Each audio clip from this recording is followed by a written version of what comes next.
Lesson 12-4, Example 2.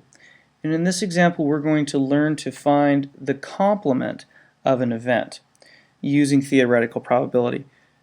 Here we have a coin, and if we flip a coin, we have two possible outcomes. It could land on heads, or it could land on tails. If we were going to find we could find the probability of both. We could take the probability of heads, and we could take the probability of it landing on tails.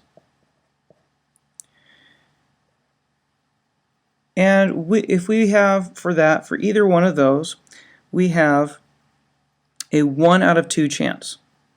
There are two different outcomes. When you flip it, you're only going to get one of those outcomes. And if we add those probabilities together, so we have the probability of it coming up heads is 1 out of 2. And the probability of it coming up tails is also 1 out of 2.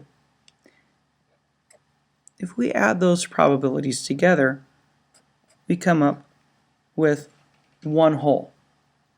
Now we could also look at that if we were using percentages. I could say that there's a 1 out of 2 is also a 50% chance and a 50% chance. And if I add 50%, 50%, we have a 100% chance. I could also do the same thing with decimals too, and it would come up to be 1 as well. Now, this comes up with an idea of what a complement is. And a complement of an event is the set of all the outcomes that are not the event itself. So, for example, if I'm flipping a coin, it comes up heads. The complement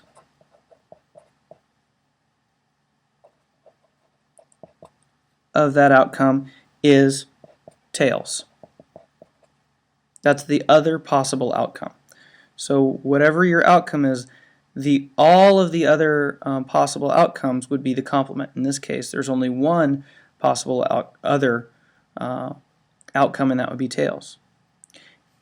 If we were rolling a number cube, let's say, and we rolled a 2, so our outcome is a 2, our complement for that would be all of the other numbers, all of the other outcomes that did not come up. So that would include 1, 3, 4, 5, and 6. So the complement is all the other outcomes that did not come up during that event. Now, how can we use this? Well, let's say that there is a chance of snow that we have that's going to happen. And there's a 45% chance of snow. We want to know what the probability is tomorrow that it will not snow. So we can think of our outcomes, our possible outcomes, are that it will snow, or it will not snow.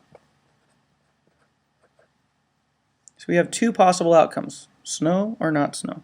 So we could find the probability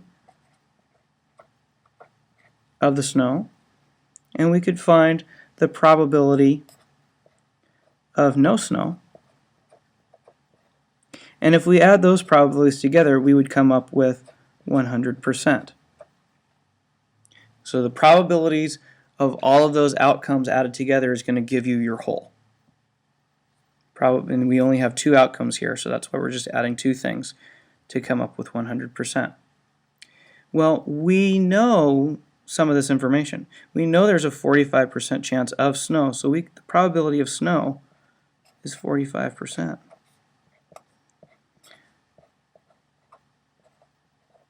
And we don't want to know the probability of no snow. Well, we could think of this as what 45% plus some percentage is going to equal 100. Or I could think of this as the probability of no snow is equal to 100% minus 45%. And the probability of no snow then, 100% minus 45% would be 55%. So our probability of no snow tomorrow is 55%.